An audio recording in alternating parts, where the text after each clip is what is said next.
Welcome back, and it's time for our Travel Thursday segment on The Money Show. We help you understand how to spend your money efficiently, but this is also an opportunity for all of us to dream a little bit. We started this segment on the show during the pandemic because we thought that it is a good idea to talk about the places that you would like to visit once things normalize. And with Omicron looming large, perhaps this is a great thing to do going into the new year. Joining me now is Sharanya Iyer, who is a travel content creator. Thank you so much, Sharanya, as always, for joining in. And we're going to be talking about Oman, a place that you said surprised you a little bit and is now quite close to your heart. Why is that? Hi, Alex. Thank you for having me on your show. In fact, Oman, I think when you tell most people about the place, the image it conjures up is just a Middle Eastern country full of like the desert, right? But when I went there, I did a 2-week solo trip and I just rented a car and drove myself around. And I think I saw a different side of it, one that isn't really shown so much on social media yet. And I remember my trip really shocked a lot of people when they saw pictures of my, journey there. There's so much more than the desert because Oman kind of sits around the Arabian Sea. So the sea surrounds it from the northeastern tip all the way to the southwestern tip. It's surrounded by the Arabian Sea. The Gulf of Oman is up top. The Gulf of Aden is down south. So there's a lot of ocean time, gorgeous white sand beaches, turquoise waters that would remind you of the Maldives perhaps, but it's also in Oman. And then of course there is the desert, which is straight out of an Arabian Nights dream. There is a lot of metropolis vibes in, say, Muscat and one of their other bigger cities down south, which is Salalah. It's full of date palms and, the landscape actually can really surprise you. And it's so much more than just barren land and desert. You're already conjuring up images of what I would love to do if I manage to go to Oman. But speaking of going to Oman, Sharanya, how do you get there? Obviously, you take a flight, but what do you need to bear in mind in terms of visas and such? Yeah, the flight is fairly simple. It's a direct 3-hour flight. You can get on to Oman Air. You can get on to Air India. These are the two biggest airlines that fly you from any of the major cities in India. And when I booked in advance, I remember booking just a month in advance and I got return tickets for like 12,000 rupees. I'm guessing now with Omicron, you might just want to check what the border, situation is. But when booked in advance, your flight tickets won't be all that expensive. The visa, if you have a US tourist visa, you get to get a visa on arrival, which doesn't cost more than about 12 riyal, which bear in mind, by the way, the Omani currency is really high. 1 riyal is currently 193 Indian rupees. So while things may sound cheap when you're there, it is a fairly expensive country to travel around simply because the currency conversion is quite a shock. But if you don't have a US visa, it's a fairly simple process for an e-visa. You just have to send your documents across to either the consulate in New Delhi or the embassy in Mumbai, and they'll courier your passport back to you with the visa in about 5 working days. Okay. All right. So once you've gotten there, and you mentioned that it is quite a steep exchange ratio in terms of the foreign currency, but perhaps that explains why you decided to drive yourself around.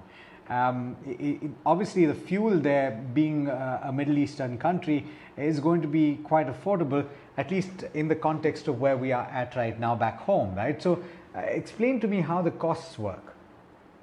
Absolutely. The fuel prices are so affordable. Like, it was so easy to just fuel up for a full tank in, like, I'd say in Indian money, it was 5 riyals for a full tank. So in 1,000 rupees, I had a full tank, which would last me for at least 2 to 3 days.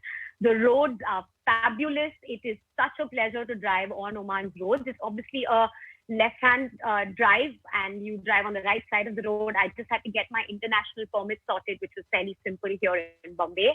And so the biggest expenses to bear in mind would be the car rental itself. Fuel, not so much. Accommodation, there is a whole range of accommodation from basic hotels all the way up to some of the most biggest like hotel chains in the world. I personally backpacked my way through Oman. So I saved a lot of money by couch surfing, which is something backpackers do. Oman is said to be one of the top 5 safest countries in the world. So it was fairly simple in that sense for me as a solo traveler to travel through Oman. you know, obviously, that there are a lot of Indians there as well who work there. So in the big cities, like in say Muscat and Salalah, you're going to find everything from your chaat to your, the food that you recognize, but also their local cuisine was something that was really rich in spices as well. The famous Omani coffee, the dates, the halwa, all of that as well. So yeah, I think the biggest cost is not food; it would be accommodation if you're staying in hotels, and the car rentals. Everything else is fairly easy to sort out. I'm guessing because it's Oman, because it is the Gulf, there would be a lot of activities to choose from, and I'm guessing that there's a pretty wide range that you can choose from. Could you tell us a little bit of what you did when you went there? Absolutely. So I flew into Muscat, which is somewhere in the northeastern part of the country. So my 2 week trip was largely around that region. I started off with there is a small cluster of islands called the Daymanias Islands. It's just couple of hours out by boat from Muscat. And like I mentioned, it's gorgeous white sand beaches, turquoise waters. It's a boat day out. You get to snorkel, you get to dive. Oman also has a whale shark season between July to October. So there's a lot of ocean time to be done.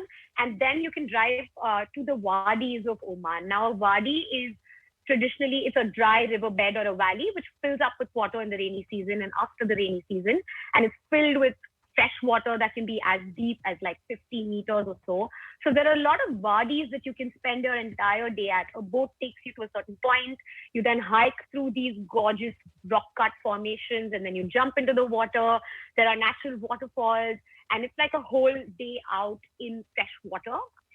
So there is Wadi Shah, there's Wadi Bani Khalid, and then you can drive down to the port city called Sur, where you can base yourself and go check out the turtle nesting in the night near Sur. So that also is something that I loved to see because it's really special to see baby turtles making their way back into the ocean. You don't get to see that very often around the world. And then there is also the city of Nizwa, which is somewhere more towards the center, where there is a very ancient fort which was built to protect the city from invaders. And so it's a massive castle with a lot of history, a lot of sandstone. And then, of course, there are the mosques to check out. There's the Royal Opera in Muscat itself, which is a really lavishly decorated piece of architecture. And then there is the desert. You head down to Wahiba Sand, where if you don't have a 4x4 vehicle, you can also rent that out locally and drive yourself into the desert. There's glamping. There are fancy hotels in the middle of the desert with like bonfires. And the thing that makes it special is unlike Dubai, which is currently a lot more out there on the global stage, Oman isn't. So you literally sometimes can just feel like you're the only person in that vast desert. And, around you is Saudi Arabia and Yemen. And, the locals will tell you stories about crossing over by land all the way across these countries. And yeah, I think time in the desert there made me really realize how raw and how little time we get to spend in that force of nature. Yeah, I mean, I was reading up a little bit on Oman before this conversation, and it is in fact one of the oldest empires known to man. It at one point of time was vying with the European powers of the time, and it was a major naval power at one point of time. So clearly a lot of history there, Sharanya, to experience and to really immerse yourself in. I'm also wondering about the people. You mentioned that it is one of the safest places to visit. How do you converse? How do you communicate? Oh, fairly simple, Alex. Everyone will at least speak to you in broken English, if not like, fluent English. Some of them even call out to you in Hindi if they notice that you're an Indian. They really love Indians because we bring in a lot of trade there as well. And the other thing I wanted to mention is, of course, that when you're in the cities and you're around the locals, Oman is primarily an Islamic nation, but it's not very strict. But there is kind of like an unspoken dress code. So when you're in the city around the locals, you could be in your denims and like t-shirts and stuff like that. But once you go away and you go into these wadis and you go by to the beaches and the islands, you can kind of even be dressed in a bikini. So there's a bit of both. I think there's an unspoken code where if you're traveling somewhere, kind of like just respect the local sensibilities, see what everyone else is wearing. And that's just something when you're packing to keep in mind. It's certainly something I think as a traveler you would bring to every destination that you went to, but it's good advice. Any other pieces of advice that you would give, Sharanya, in terms of tips and tricks that you picked up when you went to Oman that will help you, improve the experience that you have there? Yeah, so I feel like a lot of people start out in Muscat and do that region, which is great for a first trip to Oman maybe, but down south is the city of Salalah, and the landscape there is completely different, especially because they get the monsoon there.